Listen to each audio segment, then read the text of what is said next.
நம்ம நிகழ்ச்சியில ரொம்பவே அமேசிங்கான ஒரு பர்சன் வந்திருக்காங்க. இவங்களோட ப்ரொஃபைல் பார்க்கும்போது இத்தனை விஷயங்களும் ஒரே ஆளே செய்ய முடியுமா அப்படின்னு ஒரு சில கேள்விகள் வந்தா கண்டிப்பா முடியும் அப்படிங்கிற மாதிரி இருந்தது. இன்னைக்கு அவர் கூட தான் ஒரு கான்வர்சேஷன் வைக்க போறோம்.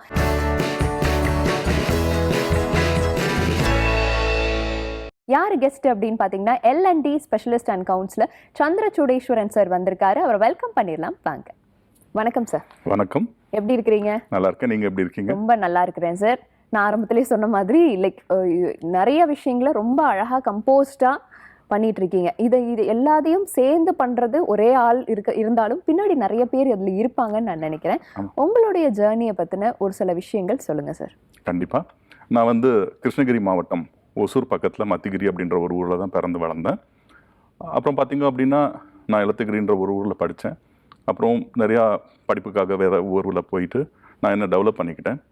திடீர்னு எனக்கு வந்து ஒரு 15 இயர்ஸ்க்கு முன்னாடி ஆசை வந்துச்சு. என்னென்னு பார்த்தீங்க அப்படின்னா ட்ரைனிங் நம்ம வந்து கற்றுக்கணும். நான் வந்து ஒரு ட்ரெயினராக என்ன நம்புகிறேன் அப்படின்னு பார்த்தீங்கன்னா ரெண்டு விஷயத்தான் ஒரு மனுஷனை மாற்றும். ஒன்று வந்து நிறைய புத்தகங்கள் படிக்கணும், இன்னொன்று வந்து நிறையா ட்ரைனிங்ஸ் அட்டன் பண்ணணும். அப்போ நம்ம எம்பவர் பண்ணணும் அப்படின்னா நம்ம நாலேஜபிளாக இருக்கணும், நம்மளுக்கு தன்னம்பிக்கை இருக்கணும். ஆக்சுவலாக நான் வந்து படித்தது வந்து கவர்மெண்ட் ஸ்கூலில் தான் மத்திகிரியில் படித்தேன். ரொம்ப சங்கோச்சப்படுவேன், ரொம்ப இன்எக்ஸ்பிரசிவாக இருப்பேன். அதனால் எல்லோரும் என்ன செய்வாங்க அப்படின்னு பார்த்தீங்கன்னா உங்களுக்கு பேசவே தெரியாது, உனக்கு பழக தெரியாது அப்படிலாம் சொல்லிட்டு இருந்தாங்க. இது எப்படியாச்சும் பிரேக் பண்ணணும் அப்படின்னு நான் என்ன செஞ்சேன் அப்படின்னு பார்த்தீங்கன்னா ஒரு ட்ரெயினர் செமினார் நான் அட்டன் பண்ண வேண்டியிருந்துச்சு 2012. இதுக்காகவே போய் ஹிப்னோட்டிசம் அப்படின்ற ஒரு கோர்ஸ் படித்தேன். ஹிப்னோட்டிசத்தோட பெனிஃபிட் என்ன அப்படின்னு பார்த்தீங்க அப்படின்னா தன்னம்பிக்கை, பர்சனல் எஃபெக்டிவ். இது மூலமாக நான் என்ன செஞ்சேன் அப்படின்னு பார்த்தீங்கன்னா நிறையா கோர்சஸ் பண்ணியிருக்கேன். ஜூனியர் சேம்பர் இன்டர்நேஷ்னல் மூலமாகவும் நான் ட்ரெயினராக இருக்கேன். அதை தவிர நிறைய கார்ப்பரேட்டில் வந்து நான் கோர்சஸ் முடித்து பண்ணோன்னே எனக்கு என்ன ஆச்சு அப்படின்னு பார்த்தீங்கன்னா நிறைய தன்னம்பிக்கை வந்துச்சு. என்னால் முடியும். அதாவது என்ன சொன்னாங்க அப்படின்னு பார்த்தீங்கன்னா உங்களுக்கு பேச தெரியாது அப்படின்னு சொன்னாங்க. அதை நான் என்னவோ மாற்றிக்கிட்டேன் அப்படின்னா என்னோடய பெரிய யூஎஸ்பியாக மாற்றிக்கிட்டேன். இன்றைக்கும் பார்த்தீங்க அப்படின்னா ஒசூர் மற்றும் அதில் சுற்று வட்டாரத்தில் வந்து ஒரு சிறந்த கவுன்சிலர், ஒரு சிறந்த ட்ரெயினர் அப்படின்ற ஒரு இதோடு இருக்கேன். இதில் நிறைய தடங்கல்கள் வந்துச்சு, நிறைய இன்னல்கள் வந்துச்சு, நிறைய ஏற்றத்தாழ்வுகள் வந்துச்சு, நிறைய டிமோட்டிவேட் ஆகிற ஒரு சுச்சுவேஷன் வந்துச்சு. அப்புறம் பார்த்திங்கன்னா சம்டைம்ஸ் வந்து ஆப்பர்ச்சுனிட்டி கிடைக்காத ஒரு சுச்சுவேஷன் வந்துச்சு. இப்போ நம்ம சென்னை மாதிரியோ கோயம்புத்தூர் மாதிரியோ ஒரு பெரிய மெட்ரோ கிடையாது எங்கள் ஊர். எங்கள் ஊர் அப்படின்றது ஒரு சின்ன இண்டஸ்ட்ரியல் டவுன். இண்டஸ்ட்ரீஸ் நிறையா இருக்கனால அங்கே வந்து இண்டஸ்ட்ரீஸ்க்கான தேவைகள் நிறையா இருக்குது. அப்போ இதை வந்து நான் பொட்டன்ஷியலாக மாற்றணும் அப்படின்னு பார்த்தீங்க அப்படின்னா நிறைய ஒரு சிறந்த ஒரு L&D ஸ்பெஷலிஸ்ட் அல்லது ஒரு சாஃப்ட் ஸ்கில் ட்ரெயினராக இருக்கணும் அப்படின்னு நான் நினச்சேன். நான் நிறைய புத்தகங்கள் படிப்பேன். அது மூலமாக தான் என்னுடைய நாலேஜ் வந்து நான் வந்து இம்ப்ரூவ் பண்ணிக்கிட்டேன். அப்புறம் பார்த்தீங்க அப்படின்னா நிறைய ஒரு 10,000+ பீப்புளை வந்து நான் ட்ரெயின் பண்ணியிருக்கேன். Schools, colleges, கார்ப்பரேட்ஸு, executives, local self கவர்மெண்ட்னு சொல்லுவாங்க இல்லைங்களா, நம்மளோட லோக்கல் அட்மினிஸ்ட்ரேஷன் பீப்புள். இது நானும் சொந்தமாக பண்ணியிருக்கேன். சம்டைம்ஸ் வந்து சில நிறுவனங்கள் மூலமாக வந்து பண்ணியிருக்கேன். அப்போ தான் இந்த தன்னம்பிக்கை வந்து ஜாஸ்திச்சு. இதுதான் என்னுடைய ஒரு இன்ட்ரோடக்ஷன். இன்னொன்று பார்த்தீங்க அப்படின்னா நான் வந்து பல துறைகளில் வந்து ஸ்பெஷலிஸ்ட்டாக இருக்கேன். ஒன்று வந்து லேர்னிங் அண்ட் டெவலப்மெண்ட், அதாவது சாஃப்ட் ஸ்கில்ஸ் ட்ரைனிங். இன்னொன்று வந்து லீடர்ஷிப் ட்ரைனிங். அடுத்தது வந்து நான் வந்து ஒரு வாய்ஸ் கோச்சும் கூட. உங்களோட வாய்ஸை நீங்கள் நல்லா இம்ப்ரூவ் பண்ணிக்கணும் அப்படின்னா அதுக்கும் நான் வந்து கோச் பண்ணுறேன். அதுக்கப்புறம் கவுன்சிலர், ஹிப்னோட்டிஸ்ட். நான் வந்து ஒரு சர்டிஃபைடு ஹிப்னோட்டிஸ்ட். நான் வந்து என்ன செய்யலாம் அப்படின்னு பார்த்தீங்கன்னா உங்களுக்கு செல்ஃப் எஃபெக்டிவ்னஸ் வர வரைக்கும் ஹிப்னோடைஸ் பண்ணலாம். அந்த லெவல் எனக்கு தெரியும். ஓகே, ரொம்ப அழகாக சொல்லியிருந்தீங்க. அண்ட் உங்களுக்கு இந்த விஷயம் வராத விஷயத்தையே வந்து உங்களோட ஒரு பலமாக மாற்றிருக்கீங்க அப்படிங்கிறது தான் இந்த இடத்துல ஒரு மிகப்பெரிய விஷயமா நான் பார்க்குறேன். இப்போ நீங்கள் 10,000+ ஸ்டூடெண்ட்ஸை வந்து நீங்கள் ட்ரெயின் பண்ணியிருக்கிறீங்க. இப்போ இந்த மாதிரி ட்ரெயினர்ஸ் விஷயங்களை பார்க்கும்போது ஏதாவது உங்களுக்கு யாரையாவது ட்ரெயின் பண்ணும்போதோ இல்லை ஒரு சில பேரை பார்த்து இப்படி தானே நம்மளும் ஒரு காலத்தில் இருந்தோம் அப்படின்னு சொல்லி ஏதாவது மெமரிஸை ரீகால் பண்ண முடியும்? நிறைய இருக்குது அந்த மாதிரி. ஏன் அப்படின்னு பார்த்தீங்க அப்படின்னா எனக்கு வந்து நிறைய விஷயங்கள் தெரியும், ஆனால் சொல்ல மாட்டேன், தயங்குவேன். ஏன் அப்படின்னா என்ன வளர்க்கப்பட்டது. நான் ஸ்கூல் மட்டும் கிடையாது, எங்களோட பெற்றோர்களும் கூட அப்படி தான். நீ ரொம்ப வந்து வெக்கப்படுற, உனக்கு வந்து ரொம்ப தயக்கம் இருக்குது, உன்னால் பேச முடியாது, சிரித்து பழக முடியாது, ஒரு விஷயத்தை கேட்கறதுக்கு கூட நான் தயங்குவேன். எனக்கு நிறைய விஷயங்கள் வந்து தெரியும், ஆனால் அது ஒரு பப்ளிக் பிளேஸில் சொல்லணும் அப்படின்னு பார்த்தீங்கன்னா ரொம்ப யோசிப்பேன், தயங்குவேன். இதெல்லாம் தகர்த்தெறியணும் அப்படின்னா நான் என்ன சொல்கிறேன் அப்படின்னு பார்த்தீங்கன்னா இது என்னோட சஜஷன் அல்லது அட்வைஸ்ன்னு கூட வச்சுக்கலாம். ஃபஸ்ட்டு நம்மக்கிட்ட இருக்க அந்த இருக்கும்னு சொல்லுவாங்க இல்லைங்களா, அந்த இறுக்கத்தை தூக்கி போடணும். அப்போது என்ன செய்வாங்க அப்படின்னா, நிறைய இடத்துல சொல்லுவாங்க, சார் நீங்கள் வந்து என்னோட அப்பாவோட ஸ்டேஜில் இருக்கீங்க, எனக்கு 20 வயசு தான், உங்களுக்கு ஒரு 45 வயசு ஆயிடுச்சு, ஆனால் நீங்கள் வந்து வெக்கப்பட மாட்டேன்றீங்க, சொல்லித் தரும்போது அந்த டெமான்ஸ்ட்ரேஷனோட சொல்லி தரீங்க, எங்களோட லெவலுக்கு நீங்கள் இறங்கி வரீங்க அப்படின்னு. அப்போ நான் என்ன சொல்கிறேன் அப்படின்னா, அந்த ஒரு தயக்கத்தை என்னைக்கு நம்ம தூக்கி போட்டுறோமோ அன்னைக்கு வந்து நம்ம அடுத்த ஸ்டேஜுக்கு போயிடுவோம். அப்போ நான் நிறைய ட்ரைனிங்கில் போகும்போது நீங்கள் சொன்ன மாதிரி நிறைய அந்த மாதிரி பசங்களை அல்லது பார்ட்டிசிபென்ட்ஸ் வந்து பார்க்கும்போது நான் என்ன சொல்வேன் அப்படின்னா, ஃபஸ்ட்டு நீங்கள் இந்த இறக்கத்தை விட்டுருங்க. இந்த இறுக்கம் எப்போ உங்களை விட்டு போகுதோ அப்போ ஆட்டோமேட்டிக்காக உங்ககிட்ட என்ன வரும் அப்படின்னு பார்த்தீங்கன்னா, ஒரு துணிவு, தன்னம்பிக்கை வரும். எப்பயுமே நான் சொல்லுவேன், நம்மளுடைய பெரிய நெகட்டிவ் எதுதோ அதுக்குள்ளே தான் என்ன இருக்குது அப்படின்னு பார்த்தீங்கன்னா பாசிட்டிவ் மறைஞ்சிருக்கு. அந்த பாசிட்டிவை கொண்டு வரணும் அப்படின்னா எனக்கு பெரிய இன்ஸ்பிரேஷன் யார் அப்படின்னா சுவாமி விவேகானந்த் தான். சுவாமி விவேகானந்தாவோட புக்ஸ் வந்து நான் நிறைய படிப்பேன். அப்போது வந்து எனக்குள்ள நிறைய என்ன தன்னம்பிக்கை இருந்துச்சு. அது என்ன பண்ணிருச்சு அப்படின்னு பார்த்தீங்கன்னா, மேகம் மாதிரி ஒரு க்ளவுட் மாதிரி அதை மறைச்சி வச்சுருந்தனால என்னால் வெளிப்படையாக எதுவுமே பண்ண முடியாமல் இருந்துச்சு. அப்புறம் நான் வந்து சாதிக்கணும், வாழ்க்கையில் சாதிக்கணும், அடுத்த ஸ்டேஜில் போகணும். எனக்கு என்ன ஒரு பயம் இருந்துச்சு அப்படின்னா, ஒரு சின்ன ஊரில் பிறந்திருக்கோம், இதோட நம்ம லைஃப் வந்து முடிஞ்சிடக்கூடாது அப்படின்ற பயம் எப்பயுமே இருக்கும். அப்போது இதை விட்டு நம்ம வெளியில் போகணும் அப்படின்னும் போது என்ன செய்யணும் அப்படின்னு பார்த்தீங்கன்னா, ஒரு ஐடென்டிட்டி, அதாவது பேர் புகழ் மட்டும் இல்லை, மற்றவங்கள எம்பவர் பண்ணக்கூடிய ஒரு ப்ரொஃபஷன் அப்படின்னு பார்த்தீங்க அப்படின்னா அது இந்த லேர்னிங் அண்ட் டெவலப்மெண்ட்டு தான். அதுக்காக தான் நான் இதை சூஸ் பண்ணேன். என்னோட உயிர் மூச்சாக அதை நான் எடுத்துகிட்ருக்கேன். சுவாமி விவேகானந்தா சொல்கிற மாதிரி தான், ஒன்றையே செய்யுங்க, அதை உங்களுடைய லைஃபாக உங்களோட சோலாக எடுத்துக்கோங்க, அதையே நீங்கள் ஃபாலோ பண்ணுங்கன்னு சொல்லியிருப்பாரு. அதே மாதிரி அதை தான் நான் வந்து என்னுடைய லைஃப்ல நான் நினச்சிட்ருக்கேன். ஓகே, இப்போ நிறைய பேருக்கு அந்த தயக்கம் இந்த மாதிரி விஷயங்கள் இருக்குது. அந்த இறுக்கத்தை எப்படிடா நம்ம வந்து கிராஸ் பண்ணி வர்றது, இல்லைனா அதை எப்படி சர்பாஸ் பண்ணுறது அப்படின்னு சொல்லி நிறைய பேருக்கு தெரியாது. இந்த விஷயம் ஒரு பக்கம் இருந்தால் கூட சாஃப்ட் ஸ்கில் அப்படின்னு சொல்லி ஒரு டேர்ம் இருக்குது. அது வந்து இப்போ நம்ம ஸ்கூல்ஸ்லேருந்தே ஆரம்பிச்சிட்டாங்க. பட் ஸ்டில் ஒர்க் ஸ்பேஸில் இல்லை எங்கேயா வெளியே போகிற இடங்கள்ல எப்படி நடந்துக்கணும் அப்படிங்கிற விஷயங்கள் ஒரு சில பேருக்கு இன்னுமே அந்த தயக்கம், அந்த இறுக்கம் இருந்துக்கிட்டு தான் இருக்குது. இதுக்கு நீங்கள் என்ன சொல்யூஷன் கொடுக்கலாம்னு சொல்லுங்கள். அப்சல்யூட்லி. இப்போ வந்து பார்த்தீங்க அப்படின்னா, ஒரு ஸ்டடி சொல்லுது, அந்த ஸ்டடி என்ன சொல்லுது அப்படின்னு பார்த்தீங்கன்னா, 80% நம்மளுடைய ரிலேஷன்ஷிப் மேனேஜ்மெண்ட் ஸ்கில்ஸ், அதாவது சாஃப்ட் ஸ்கில்ஸ், 20% தான் நம்மளோட டெக்னிக்கல் ஸ்கில்ஸ் வந்து நம்ம லைஃப்பில் உதவுதான். இந்திரா நூயி எடுத்துக்கலாம். இந்திரா நூயி வந்து ஒரு சென்னையில் பிறந்த ஒரு சாதாரண இந்திய பெண்மணி. அவங்க வந்து எப்படி பெப்சிகோக்கு சிஇஓ மாறினாங்க அப்படின்னு பார்த்தீங்கன்னா, அவங்ககிட்ட இருந்த soft skills and relationship management skills தான். இப்போ நான் திருப்பி என்ன சொல்லுவேன் அப்படின்னா, என்னோட ப்ரோக்ராம்ஸில் கூட ரிலேஷன்ஷிப் மேனேஜ்மெண்ட் வந்து ரொம்ப ரொம்ப முக்கியம். அதாவது சிம்பிளாக சொன்னால், இன்னைக்கு இருக்க ஜென்ரேஷன் என்ன சொல்கிறாங்க அப்படின்னா, கொலாபரேஷன் அப்படின்னு சொல்கிறாங்க. ஓகேங்களா, அந்த கொலாபரேஷனுக்கு நம்ம போகணும். அப்போ என்ன செய்யணும் அப்படின்னா, தயக்கம் இல்லாமல் பேச கற்றுக்கணும். 2 ஸ்கில்ஸ் வந்து ரொம்ப ரொம்ப இம்பார்ட்டன்ட். ஒன்று வந்து பார்த்திங்கன்னா ஓரல் கம்யூனிகேஷன், இன்னொன்று வந்து ரிட்டன் கம்யூனிகேஷன். இப்போ நம்ம நிறைய எஸ்பெஷலி தமிழ்நாடு பசங்களுக்கு வந்து இந்திய அளவில் என்ன இருக்குது அப்படின்னா, லாங்குவேஜை நம்ம பிரித்து பார்க்க மாட்டேன்றோம். Communication is different, language is different. Language அப்படின்னா அது இங்கிலீஷ் அப்படின்னு தான் நினச்சிட்டு இருக்கோம், அப்படின்னு நினைக்கக்கூடாது. நம்மளுடைய தாய்மொழியில் கூட நம்ம என்ன செய்யலாம் அப்படின்னா சிறந்து விளங்க முடியும். அப்போது என்ன பண்ணணும் அப்படின்னா, நிறைய புக்ஸ் படிக்கணும் அல்லது நிறைய ட்ரைனிங்ஸ் அட்டன் பண்ணணும். நிறைய புக்ஸ் படிக்கிறதுன்றது நிறைய டைம் செலவிட வேண்டிய ஒரு விஷயம். அதுக்கு பதில் நம்ம என்ன செய்யலாம் அப்படின்னு பார்த்தீங்கன்னா, சொல்லுவாங்க இல்லைங்களா, 1000 புக்கு படிக்கிறத விட 1000 புக் படித்த ஒரு மனுஷங்கிட்ட நீங்கள் பேசும்போது நிறைய விஷயங்கள் வந்து தெரியும். அப்போது soft skills are very very important. இன்றைக்கி நீங்கள் எந்த ப்ரொஃபஷன் எடுத்துக்கோங்க, எப்படி நம்மளை ஷார்ட் லிஸ்ட் பண்ணுறாங்க, based on group discussion, based on soft skills. அப்போ soft skills are very very important then hard skills. அப்போ எனக்கு நல்லா திங்க் பண்ண தெரியும், ஆனால் எனக்கு சொல்ல தெரியாது, என்ன யூஸு? அந்த ஆர்டிகுலேட், அந்த நம்ம நினைக்கிறத சொல்கிறதுன்றது ஒரு திறமை. அதை நம்ம என்ன செஞ்சுக்கணும் அப்படின்னு பார்த்தீங்கன்னா வளர்த்துக்கணும். அப்போ அது எப்போ ஜாஸ்தி ஆகும் அப்படின்னா, நிறைய படிக்கிறது மூலமாக தான் ஜாஸ்தி ஆகும். நிறைய விஷயங்கள், நிறைய ஆத்தர்ஸ் அவங்களுடைய கண்ணோட்டத்தை நம்ம வந்து தெரிஞ்சுக்கிறது மூலமாக என்ன செஞ்சுக்கலாம் அப்படின்னா, நம்மளோட திங்கிங்கை வந்து மாற்றிக்கலாம். ஓகே, இப்போ இந்த விஷயத்தில் எமோஷனல் இன்டெலிஜென்ஸ் வந்து எந்த அளவுக்கு எவ்வளோ ஒரு பார்ட் வந்து இதில் ப்ளே பண்ணுதுன்னு நீங்கள் நினைக்கிறீங்க? இதில் ஏதாவது டிஃபிகல்ட்டிஸ் இருக்கா? ஒரு சில பேருக்கு நமக்கு அதை கற்றுக் கொடுக்குற விஷயங்களாக இருக்கட்டும், இல்லை எப்படி அவங்கக்கிட்ட கொண்டு போய் சேர்க்கிறதுல ஏதாவது டிஃபிகல்ட்டிஸ் இருக்கா? அது கொண்டு போய் சேர்க்கறதுல எனக்கு பார்த்தீங்க அப்படின்னா டிஃபிகல்ட்டிஸ் இல்லை, ஆனால் ரொம்ப ப்ராக்டிஸ் பண்ணணும். ஏன் அப்படின்னா, இன்றைக்கி நம்மளை சுற்றி இருக்கிற உலகம் எப்படி இருக்குது அப்படின்னு பார்த்தீங்கன்னா urgency. It's a matter of urgency. நீங்கள் மொபைல் எடுத்துக்கோங்க அல்லது எதுனாலும் எடுத்துக்கோங்க, நம்மக்கிட்ட இருக்க கேட்ஜெட்ஸ் ஆகட்டும், உடனே ஆன்சர் வேணும் நம்மளுக்கு. நம்மளால் வெயிட் பண்ண முடியல. அதாவது எங்கள் ஜென்ரேஷன்லாம் ஓகே, எங்களுக்கு அப்புறம் இருக்க ஜென்ரேஷன் வந்து ரொம்ப என்னவாக இருக்காங்க அப்படின்னு பார்த்தீங்கன்னா இன்ஸ்டண்ட்டாக எதிர்பார்க்குறாங்க. அப்போது இந்த இன்ஸ்டன்ஸாக லைஃப்பில் எல்லாமே கிடைக்காது. பொறுமை வந்து ரொம்ப ரொம்ப முக்கியம். ஏன் அப்படின்னா, இன்றைக்கி உலகத்தில் நடக்கிற நிறைய பிரச்சனைகளுக்கு என்ன காரணம் அப்படின்னு பார்த்தீங்கன்னா, கோபத்தை டிலே பண்ண முடியறதில்ல. அந்த கோபத்தை டிலே பண்ண மட்டும் நம்ம கற்றுக்கிட்டோம் அப்படின்னா, நம்ம என்ன செஞ்சுக்கலாம் அப்படின்னா லைஃப்பில் ரொம்ப சிறந்து விளங்கலாம்.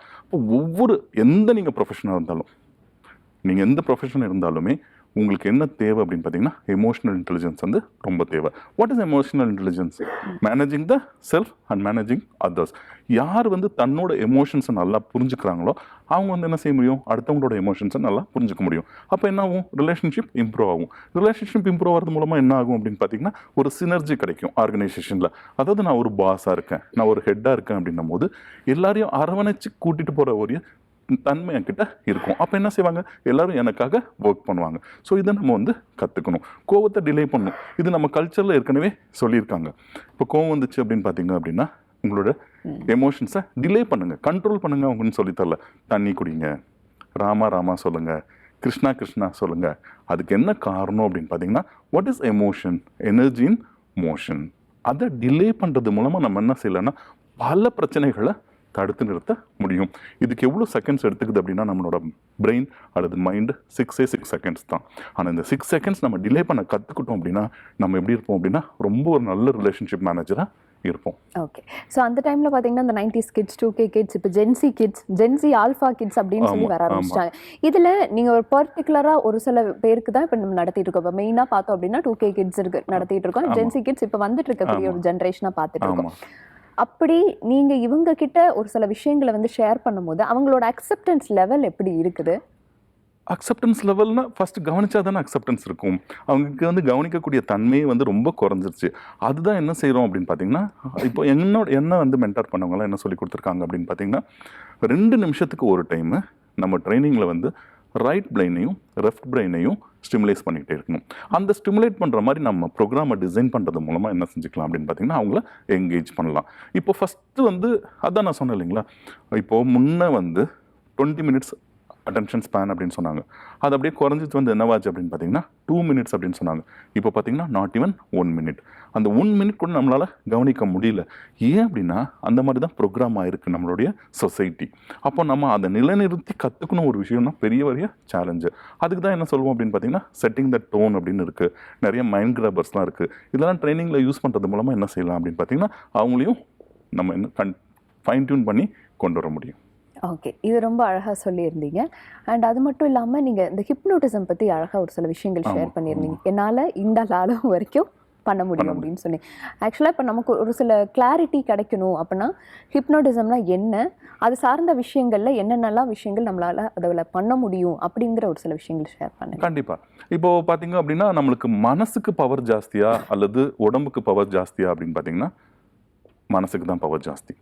இப்போ உடம்புக்கு ஒரு தன்மை இருக்குது. என்ன செய்யும் அப்படின்னு பார்த்தீங்கன்னா ஒரு ஸ்டேஜ் வரைக்கும் பொறுத்துக்கும். அதுக்கப்புறம் என்ன செய்யும், அது பாஸ் பண்ணிடும். என்னவா பாஸ் பண்ணும், சிம்டம்ஸாக. எனக்கு கால் வலிக்குது, மூட்டு வலிக்குது, முதுகு வலிக்குது, அந்த மாதிரி அப்படி சொல்லுவோம். அப்போது மைண்டுக்கு வந்து பவர் ஜாஸ்தி. அதில் வந்து ரொம்ப வித்ஸ்டாண்ட் பண்ணும். ஆக்சுவலாக இந்த ஹிப்னோட்டிசத்தை நீங்கள் வந்து டிரான்ஸ்லேட் பண்ணிங்கன்னா என்ன வரும் அப்படின்னா வசீகரம் அப்படின்னு வரும். வசீகரம் அப்படின்னா நம்ம என்ன நினச்சிட்ருக்கோம் அப்படின்னு பார்த்தீங்கன்னா ஒருத்தவங்களை கவர் பண்ணுறது அப்படின்னு. ஓகேங்களா, 2 ஹிப்னோட்டிசம் இருக்குது. Western hypnotism, eastern hypnotism. Eastern ஹிப்னோட்டிசத்தோட ஆரிஜின் எங்கன்னு பார்த்தீங்கன்னா இந்தியா. இதை மாடிஃபை பண்ணது தான் வெஸ்டர்ன் ஹிப்னோட்டிசம். ஈஸ்டர்ன் ஹிப்னோட்டிசம் வந்து என்ன தேவைன்னா ஒருத்தவங்களோட பெர்மிஷன் இல்லாமல் நம்ம என்ன செய்யலாம் அப்படின்னா ஹிப்னோட்டைஸ் பண்ணலாம். ஆனால் வெஸ்டர்ன் ஹிப்னோட்டிசம் வந்து அப்படி கிடையாது. அவங்களோட பெர்மிஷன் மூலமாக மட்டும்தான் நம்மளால் என்ன செய்ய முடியும் அப்படின்னு பார்த்தீங்கன்னா ஹிப்னோட்டைஸ் பண்ண முடியும். Hypnotise is nothing but giving power to yourself. என்னால் முடியும் அப்படின்னு நம்பர் தான். இப்போ ஒரு சின்ன அனெக்டாட் நான் சொல்கிறேன், ஒரு எக்ஸாம்பிள் சொல்கிறேன். என்னோடய லைஃப்பில் என்னோட 2 கையிலையும் எல்லா ஃபிங்கர்ஸ்லையும் வந்து பார்த்திங்க அப்படின்னா ஃபங்கஸ் மாதிரி ஃபார்ம் ஆச்சு. நான் பெங்களூரில், ஒசூரில் எல்லா ஃபேமஸ் ஹாஸ்பிட்டல்ஸ்லையும் போய் ட்ரீட்மெண்ட் எடுத்தேன். க்யூரே ஆகலை. சரி, நம்ம எல்லாருக்கும் ஹிப்னோடைஸ் சொல்லி தரோமே, ஒய் கான்ட் வி ப்ராக்டிஸ் அப்படின்னு 21 டேஸ் நான் வந்து ப்ராக்டிஸ் பண்ணேன். அது க்யூர் ஆகிடுச்சு. ஸோ இது என்ன சொல்கிறோம் அப்படின்னு பார்த்தீங்கன்னா உங்கள் மனசுக்கு பவர் தரீங்க. உங்கள் மனசால் ஒரு விஷயத்தை அழகாக க்யூர் பண்ணிக்க முடியும், தன்னம்பிக்கை தர முடியும். அதுக்கான ஒரு ட்ரீட்மெண்ட் தான் வந்து பார்த்திங்கன்னா ஹிப்னோட்டிசம். இந்த மாதிரி நம்ம மைண்ட் பவரோடு நிறுத்திக்கிட்டோம் அப்படின்னா அதுக்கு பேர் வந்து ஹிப்னோட்டிசம். அடுத்த லெவலுக்கு போய் வியாதிகளை ட்ரீட் பண்ணால் அதுக்கு பேர் ஹிப்னோ தெரப்பி. ஓகே, ரொம்ப அழகா சொல்லியிருந்தீங்க. And you're training the trainers அப்படிங்கும் போது ஒரு ஒரு ஒரு அற்புதமான விஷயமா நான் அதை பார்க்குறேன். ஈவன் நீங்கள் வந்து ஒரு போஸ்ட் ட்ரெயினராகவும் இருக்கிறதுனால நிறைய பேருக்கு நிறைய ஹராஸ்மெண்ட்ஸ் நடந்திருக்கலாம். மேல் ஆகட்டும், ஃபீமேல் ஆகட்டும், ஸ்பீக்கிங் ஜெண்டர் அப்பார்ட், அவங்களுக்கு நடந்த ஒரு ஹராஸ்மெண்ட்லேருந்து how can they overcome them self? இல்லை, ஃபஸ்ட்டு வந்து பார்த்தீங்க அப்படின்னா நான் என்ன சொல்லுவேன் அப்படின்னா அவேர்னஸ் தான். ஒரு மனுஷனுக்கு வந்து ரொம்ப முக்கியமான ஸ்டேஜ் வந்து அவேர்னஸ். ஓகே, இப்போ நான் வந்து என்னை அப்யூஸ் பண்ணுறாங்கன்னே தெரியாமல் இருக்கிறதுன்றது வந்து ஒரு அன்கான்ஷியஸ் ஸ்டேட் ஆஃப் மைண்டு. ஏன்னா ஒருத்தவங்க அப்யூஸ் பண்ணுறாங்க, அது வேர்பலாக இருக்கலாம், நான் வேர்பலாக இருக்கலாம், ஃபிசிக்கலாக இருக்கலாம், எப்படி வேணால். அதை வந்து என்ன செய்யணும் அப்படின்னு பார்த்தீங்கன்னா ஆர்டிகுலேட் பண்ண கற்றுக்கணும். அதை என்ன செய்யக்கூடாது அப்படின்னு பார்த்தீங்கன்னா பெர்மிஷன் கொடுக்கக்கூடாது. அதாவது சொல்லுவாங்க இல்லைங்களா, உங்களோட பெர்மிஷன் இல்லாமல் உங்களை யாருமே எதுவுமே பண்ண முடியாது.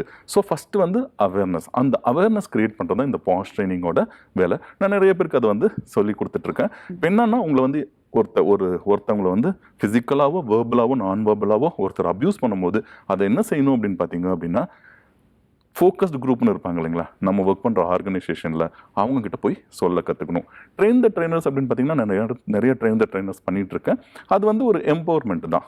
எனக்கு என்ன ஒரு ஆசை அப்படின்னா என்ன மாதிரி மற்றவங்களும் வரணும். நீங்கள் ஏற்கனவே ஒரு கொஸ்டின் கேட்டீங்க, தன்னம்பிக்கை இல்லாமல் இருப்பாங்க, தயக்கமாக இருப்பாங்க, அவங்களாம் அவுட் பர்ஸ்ட் ஆகி என் மூலமாக என்னோட ட்ரைனிங் மூலமாக தலை சிறந்த ஒரு ட்ரெயினராக இருக்காங்க. ஓகே, அதுலேயும் முக்கியமாக உங்கள் ப்ரொஃபைலில் பார்க்கும்போது அந்த பரீட்சா ப்ரீ சர்ச்சா அப்படின்னு பார்க்கும்போது வாட் அன் அமேசிங் திங். யாருக்குமே கிடைக்காத ஒரு ஆப்பர்ச்சுனிட்டி வந்து உங்களுக்கு அருமையாக கிடைச்சா அதை நீங்கள் யூட்டிலைஸ் பண்ணியிருக்கீங்க. அந்த மொமெண்ட் பற்றி கொஞ்சம் ஷேர் பண்ணுங்க. இந்த ஜேர்னியில் நான் என்ன சொல்லுவேன் அப்படின்னு பார்த்தீங்கன்னா, நம்ம லைஃப்பில் நிறைய விஷயங்கள் வந்து தேடி வரும். அப்போ என்ன பண்ணணும்னா அதை யூஸ் பண்ணிக்கணும்.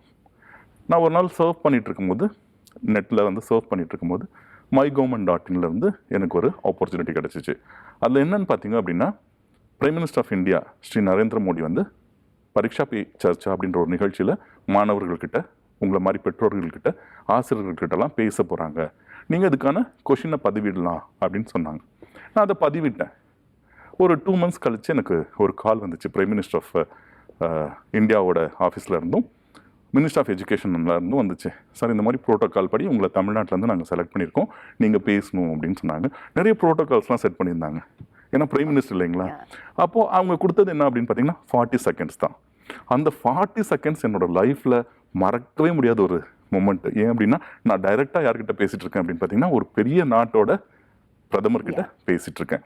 அப்போது நான் கேட்டேன், இந்த குழந்தைங்க வந்து ரொம்ப டிஸ்ட்ராக்டடாக இருக்காங்க, டிஜிட்டல் டிஸ்ட்ராக்ஷன்ஸ் ஜாஸ்தி இருக்குது, அதை நீங்கள் எப்படி ஹேண்டில் பண்ணணும் அப்படின்னு அதுக்கு ரொம்ப அழகான ஒரு எக்ஸ்ப்ளனேஷன் வந்து இதுதான் அந்த கேள்வியாக இருந்ததா? இதுதான் அந்த கேள்வியாக இருந்தது. அப்போ வந்து அவர் ரொம்ப அழகாக சொன்னார், டிஸ்ட்ராக்ஷன்ஸ் இல்லாத இடம் அப்படின்னு ஒன்றுமே கிடையாது, ஆனால் உங்களோட குறிக்கோள் என்னவாக இருக்கணும் அப்படின்னு பார்த்தீங்கன்னா படிக்கிறதா இருக்கணும் அப்படின்னு சொன்னார். அந்த மொமெண்ட் வந்து பார்த்தீங்க அப்படின்னா நிறைய, என்னோட பேர் வந்து ரொம்ப யூனிக்கான பேர், சந்திரசூடேஸ்வரன் அப்படின்றதுனால எல்லா தமிழ்நாடு மீடியாலையும் அது வந்துச்சு. நிறையா நேஷ்னல் இங்கிலீஷ் மீடியாலையும் வந்து அது வந்துச்சு. அந்த மொமெண்ட் வந்து ரொம்ப ஒரு மறக்க முடியாத ஒரு மொமெண்ட் என்னோட லைஃப்பில். மல்டிலிங்குவல் ட்ரெயினராகவும் நீங்கள் இருந்துட்டு இருக்கீங்க. ஸோ இந்த மல்டிலிங்குவல் அப்படிங்கும்போது ஒரே இப்போ ஒரு பெரிய விஷயங்களில் நிறைய ஸ்டூடெண்ட்ஸ் வரும்போது நிறைய பேர், ஒரு சில பேர் வந்து கேரளாவில் இருக்கலாம், ஒரு சில பேர் ஆந்திராவில் இருக்கலாம், சம்வேர் லைக் நிறைய லாங்குவேஜஸை வந்து உள்ளே ஈடுபடுத்துகிற மாதிரி இருக்கும். அந்த டைமில் ஹவ் யூ ப்ரீச் தெம்? இல்லை, ஆக்சுவலாக வந்து பார்த்தீங்க அப்படின்னா லாங்குவேஜ் அப்படின்றது இட்ஸ் நாட் ஒன்லி லாங்குவேஜ் இல்லைங்களா, it is emotion. So language helps you to connect. எனக்கு வந்து இப்போ தமிழ், தெலுங்கு, கன்னடா ஃப்ளூவெண்ட்டாக பேச தெரியும், இங்கிலீஷ் பேச தெரியும். இப்போ மலையாளத்தில் வந்து நான் என்ன செய்வேன் அப்படின்னா மேனேஜ் பண்ணுவேன். இதில் என்னன்னு பார்த்தீங்கன்னா எமோஷனல் கனெக்ட் தான். லாங்குவேஜ் அப்படின்றது என்றைக்குமே வந்து பேரியர் கிடையாது. உண்மையான ஒரு நம்மளுக்கு வந்து ஒரு மனுஷன் மேலே எம்பவர் பண்ணணும் அப்படின்ற ஒரு நோக்கம் இருக்குது, அவங்க மேலே நம்மளுக்கு இன்ட்ரெஸ்ட் இருக்குது அப்படின்னும் போது அது ஆட்டோமேட்டிக்காக வந்துடும். அந்த லாங்குவேஜ் வந்து என்ன செய்யுது அப்படின்னு பார்த்தீங்கன்னா நல்ல ஒரு கனெக்ஷனை கொடுக்குது.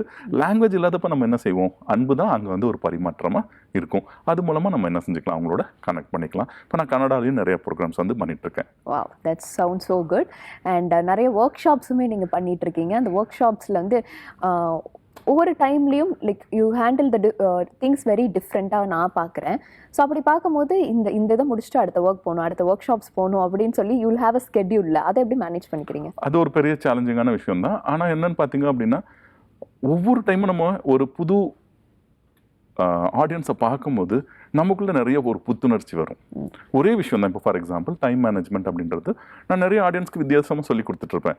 ஆனால் ஒவ்வொரு ஆடியன்ஸ்கிட்ட இருந்தும் எனக்கு விதவிதமான ஒரு அனுபவம் கிடைக்கும். அதை யூஸ் பண்ணும்போது ரொம்ப நல்லாயிருக்கும். இதுக்கு இன்னொன்று நீங்கள் கேட்கும்போது என்ன தோணுது அப்படின்னு பார்த்தீங்கன்னா நிறையா படிக்கணும். அப்போ இந்த ஆடியன்ஸ் கிட்ட சொன்னதை விட அடுத்த ஆடியன்ஸ் கிட்ட நான் போய் சொல்லும் போது 30% அடிஷன்ஸ் நான் வந்து ஆட் பண்ணுவேன். நான் நிறைய வந்து ஃபாரின் ஆத்தர்ஸ் புக்ஸ் வந்து படிப்பேன். ஏன் அப்படின்னா அவங்க கண்டென்ட் மட்டும் கொடுக்க மாட்டாங்க, நிறைய ரெஃபரன்சஸ் வந்து கொடுத்துருப்பாங்க. அப்போ அது மூலமாக நம்ம கற்றுக்கலாம், புது புது விஷயங்களை நம்ம வந்து புகுத்த முடியும். இது மாதிரி பண்ணால் மட்டும்தான் ஒரு ட்ரெயினரால் லாங் லாஸ்டிங்காக ஃபீல்டில் இருக்க முடியும். ஓகே, ஸோ நம்ம பார்த்துட்டு இருக்க வியூவர்ஸ், பேரண்ட்ஸாக இருக்கலாம், குழந்தைங்களா இருக்கலாம், ஸ்டூடெண்ட்ஸாக இருக்கலாம், அவங்க எல்லாருக்கும் ஒரு டேக்அவே, ஒரு அட்வைஸ், ஒரு மெசேஜ் சொல்லணும் அப்படின்னா வாட் வுட் யூ சே?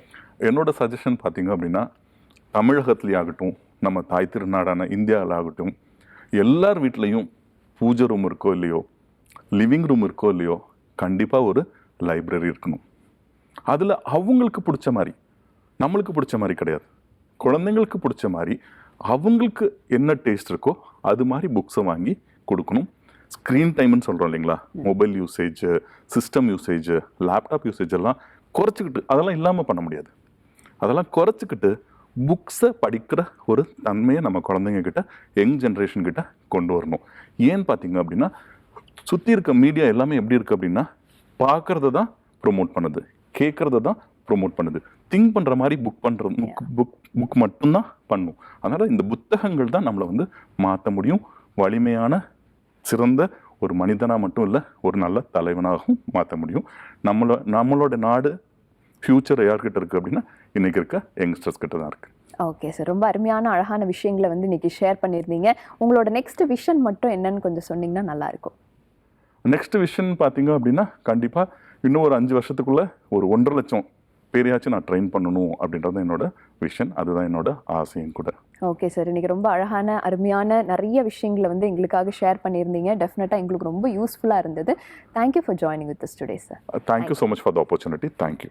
இன்றைக்கி நம்ம நிகழ்ச்சியில் L&D specialist and counsellor Chandrasoodeswaran sir வந்திருந்தார். நிறைய அழகான விஷயங்களை வந்து ஷேர் பண்ணியிருந்தார். அதில் முக்கியமாக ஹைலைட் பண்ணணும் அப்படின்னா, நம்ம நெகட்டிவ் விஷயத்தில் தான் அந்த பாசிட்டிவிட்டியுமே இருக்குது அப்படின்னு சொல்லி ரொம்ப அழகாக சொல்லியிருந்தார். இதை நம்ம வாழ்க்கையில் பயன்படுத்தலாம். இதே மாதிரி ஒரு சூப்பரான இன்டர்வியூவில் நான் உங்களே சந்திக்கிறேன். Until then, it's Tata, bye bye from Brinda. Have a great day.